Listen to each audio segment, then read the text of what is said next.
Before we go any further, if you value deep, practical wartime history like this, the kind that explains not just what happened, but how and why it worked, subscribe to the channel right now and, leave a comment.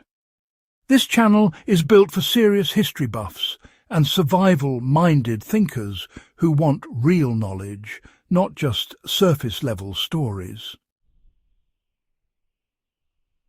During World War II, cold killed almost as efficiently as bullets.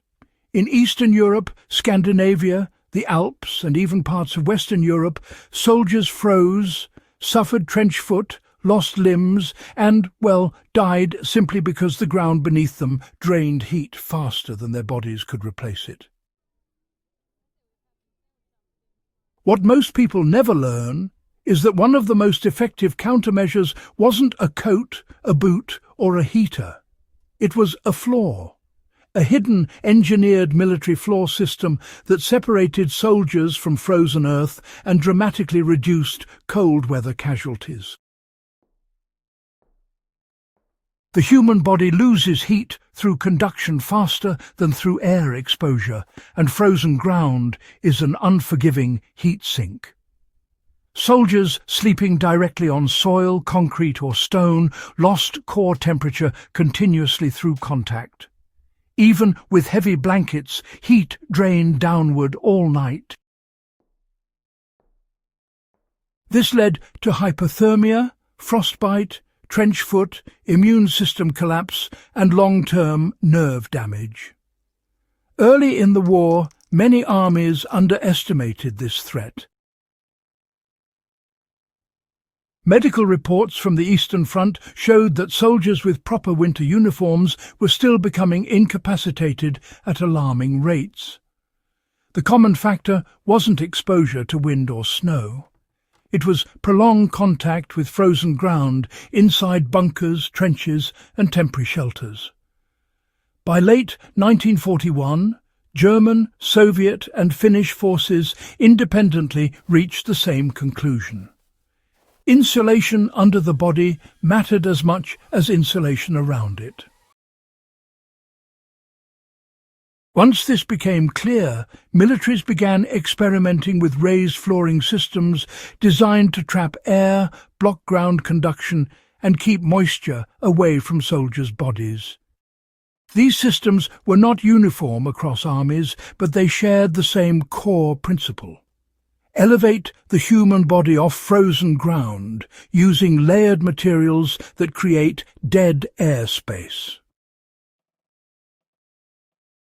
On top of this base, a second layer of boards, brushwood, or woven materials was placed to create a walking and sleeping surface. In some cases, straw, reeds, pine branches, or even paper products were sandwiched between layers. Soviet forces, drawing on centuries of cold weather living, implemented similar designs using logs and brushwood often covered with packed earth for camouflage. Finnish troops, masters of winter warfare, refined the system further by using pine boughs and split logs to maximize insulation while minimizing material use. The results were immediate and measurable. Units using insulated floors reported fewer cases of trench foot and frostbite. Soldiers slept longer, recovered faster, and maintained higher alertness levels. Medical units saw reduced non-combat casualties, which directly translated into more effective fighting forces. This was not comfort-driven innovation. It was survival engineering. A soldier who slept warm remained operational. A soldier who froze became a liability. Military planners quickly realized that every hour spent building proper flooring saved days of lost manpower later. A practical application starts with elevation. You want to use branches, pallets, planks, or even stacked stones to raise your sleeping surface several inches above the ground. The key here is, really, creating air gaps Next, add layered materials that trap air rather than compressing under weight. Pine branches, dry grass, cardboard or folded fabric work far better than solid surfaces alone. And finally, make sure moisture can escape. Any system that traps water will fail quickly in cold conditions. The World War II lesson is clear. Insulation below you matters more than insulation above you. This is exactly why modern military and expedition sleep systems emphasize pads and raised cots. The concept, actually originated in wartime necessity, not modern convenience.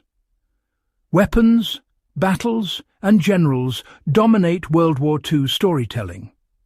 Infrastructure details like flooring don't photograph well and don't fit heroic narratives. Yet these systems quietly saved tens of thousands of lives. They were built by ordinary soldiers using limited tools under extreme stress. They really represent the kind of unglamorous innovation that wins wars through endurance rather than firepower. Many wartime bunkers that still exist today show remnants of these flaws, often rotted away or simply overlooked. Archaeologists and military historians are increasingly recognizing them as critical survival adaptations rather than just incidental construction details. This hidden military flaw teaches a broader lesson about survival under pressure. Effective solutions are often simple, local, and grounded in physical reality rather than theory. World War II armies didn't invent new materials.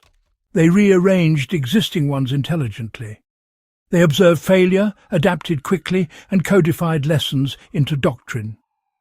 For serious historians, this system reveals how armies learn from environmental defeat. For survivalists, it reinforces the importance of understanding heat transfer, moisture control, and human physiology.